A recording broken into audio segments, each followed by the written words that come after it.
اهلا بيكم معايا في قناة بصبص والمطبخ.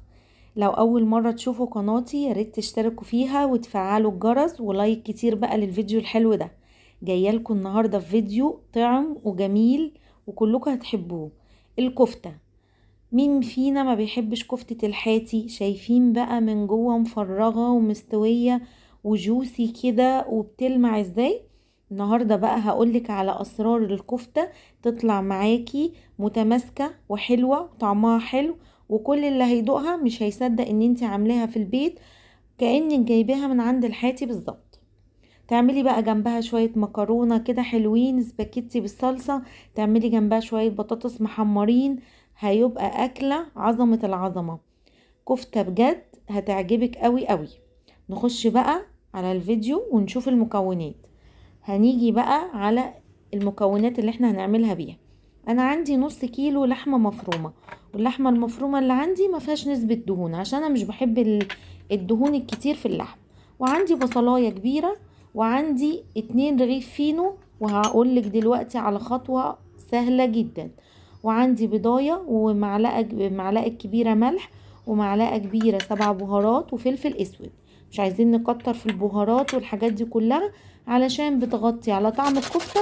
احنا عايزين طعم الكفتة الاصلي اللي بيكون عند الحاتي، ما تجيبيش بقى توابل كتير وحاجات زي كده. انا بشرت البصلايه ناعم وحطيتها على جنب. نيجي بقى على الفينو اللي عندنا. ايه ده، هتحطي فينو على الكفته؟ اه هحط فينو على الكفته، تعالي بس واقولك هعملك كفته هتنبهري. دلوقتي انا قطعت الفينو كده وجبت لبن، وهبتدي احط على الفينو يعني حبة لبن بحبة لبن كده، حوالي ربع كوباية لبن في الاخر. وان انا اضغط عليه كده بالمعلقة. انا مش عايزة احط لبن كتير علشان ما يدوبش معايا وتبقى عجينة، لا انا عايزة احط شوية لبن بشوية لبن لغاية ما اللبن الفينو يتشرب اللبن ده، واقدر ان انا يبقى سهل. وفي نفس الوقت ما اجيش بعد كده اعصره من اللبن ده وارمي اللبن في الحوض، حرام. فبحط على قد الكمية، وزي ما انت شايفة كده بفضل اقلب فيه واعمله كده بسن السكينة كأني بفرمه كده. ده هيزود لك الكمية، هيعمل لك طراوة للكفتة تحفة. وكمان هيخلي لك الكفتية كده طرية وطعمة، مش عايزة اقولك هتبقى عاملة ازاي من جمالها. نيجي بقى للبصل. انا سبته ليه وعملته ليه الاول على جنب؟ علشان ينزل كل المية اللي فيه. فما تبشريش البصلايه كده على اللحمة على طول، لا، اعمليها في طبق لوحدها. وابتدي عصري البصلة كويس قوي، يا ريت يكون بصل ابيض مش احمر. تمام. مية البصل هركنها على جنب، هنحتاجها ما ترميهاش. هنيجي بقى للكبة. هحط كل المكونات في الكبة. اللقطة دي معلش اتقطع يعني اتحذفت من عندي، كنت فاكرة الكاميرا بتصور وطلعت الحمد لله ما بتصورش. فانا حطيت اللحمة المفرومة والبصل والفينو والبيضة والتوابل كله على بعضه. طب انت لو ما عندكيش كبة دلوقتي هتعملي ايه؟ هتفضلي تعجني فيها بايدك لغاية ما تخليها ناعمة جدا. وحطيت السر هنا بقى، معلقة صغيرة بيكنج باودر علشان تخليها مفرغة وحلوة. يبقى كده البيض والبيكنج باودر هيخليها لي من جوه هشة، ما تبقاش مكتومة وكأني باكل عجين. خلاص كده اديتها لفة كده في الكبة لغاية ما لقيتها بتلف كده على بعضها حوالين السكينة. انتي كده تبقي تمام التمام. فرمتيها كده كويس وعملت كأنها خيوط كده في بعضها، مش اللحمة المفرومة لوحدها والحاجة لوحدها. بصوا اتجنست كلها ازاي، ناعمة جدا، الخليط ناعم جدا وكل الحاجات اتجنست مع بعضها. دلوقتي هفضيها بقى في حاجة علشان احطها كده تهدى شوية عشان اصبعها. جبت طبق وهبتدي ان انا انزلها فيها. ما تشتغليش فيها على طول اول ما تفرميها، لا نزليها كده في طبق وغطي الطبق او لبسي الطبق كده كيس وحطيه في التلاجة شوية علشان اما تيجي تصبعيها تبقى سهلة معاكي. شايفين بقى اللحمة عاملة ازاي يعني متجانسة كده مع بعضها. لو انت بتحبي الدهون في اللحمة هاتي حتة ليا او دهن وفرميها معاهم، بس انا لا ما بحبش الدهون. جبت بقى مية البصل اللي احنا كنا حاطينها على جنب، حطيت فيها معلقة من الصلصة ومعلقة صغيرة برضو من الزيت، وهقلبهم كده في بعض. ده بقى اللي هيديكي اللون الكفتة من بره وتحميرة كده، لون بسيط هيديها لون حلو قوي ويخليها برضو طرية. جيت بقى على اللحمة حطيت عليها يعني معلقة صغيرة سمنة بلدي.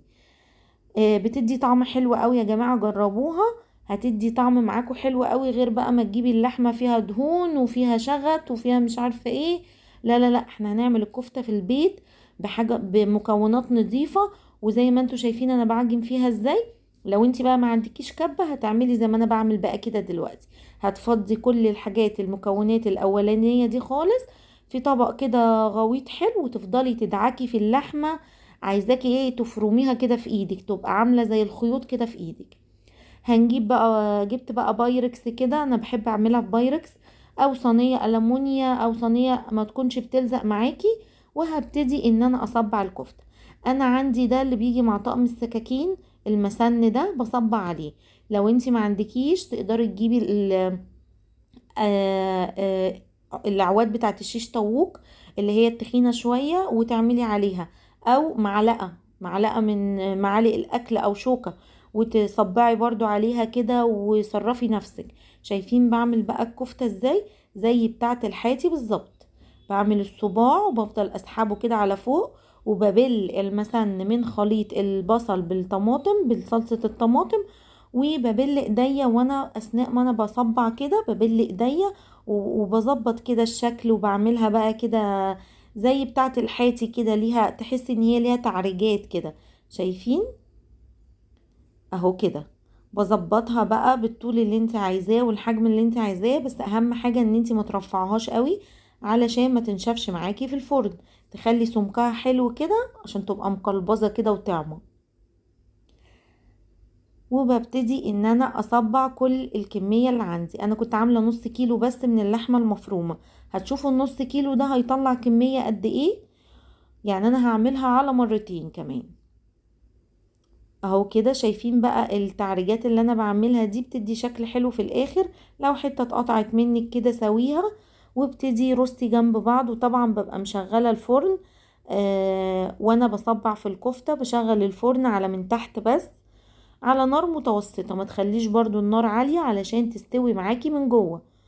وميزة ان انتي تعمليها مفرغة من النص كده عشان السخونية تدخل من النص والهواء بتاع الفرن فيخليها لك كمان من جوه مش مكتومة ومستوية.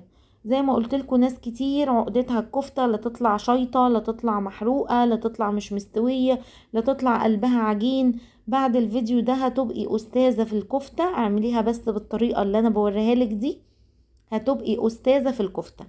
وتعمليها بقى في اي عزومة كده تبقي متشرفة بنفسك ان انتي يعني عاملة كفتة كده زي بتاعة الحاتي واحلى كمان. ولو حابة تحطي في الخليط بتاع الكفتة ده عودين 3 من البقدونس هيديكي كمان طعم حلو قوي، بس انا بصراحة ما كانش عندي. شايفين شكل الكفتية؟ صباع الكفتة بيتكلم عن نفسه يا جماعة. بصوا بقى بعمله يعني بضغط عليه كده بايديا بعمل شكل. وببتدي ارص جنب بعض عادي خالص. زنقي هي اول ما بتيجي تستوي بتكش شويه. شايفين انا عملت كده نص الكميه. عملولي الصينيه دي. شوفوا بقى انتوا كام صباع. انا بحب اعمل اول باول يعني علشان تبقى سخنه وحلوه. حطيتها بقى في الفرن وشغلت عليها من تحت بس. بصوا اثناء التسويه وباجي في نص التسويه كده بقلبها على الناحيه التانية. بهز كده الصوابع من بعضها ولا هتفك معاكي ولا هيجرى لها اي حاجة. وبقلبها على الناحية التانية. انا كده قلبتها وبدهنها برضو بخليط البصل بالطماطم. وبسيبها بقى تستوي كده على نار هادية ما تعليش عليها. وبعد ما بتخلص خالص شايفين بقى ادي صباع الكفتة. شايفين البخار بقى هيطالع منه كده لسه يا دوبك طب مطلعه من الفرن. حلوة جدا وشكلها وطعمها وكل حاجة فيها كانت جميلة. انا بعد ما عملتها بقى جبت بقدونس. فيا رب بقى الفيديو يكون عجبكم كلكم تعملوا الكفتة بالطريقة دي وقولولي في التعليقات عملتوها طلعت معاكم ازاي. شكرا ليكم وشكرا لمتابعتكم ليا. مع السلامة.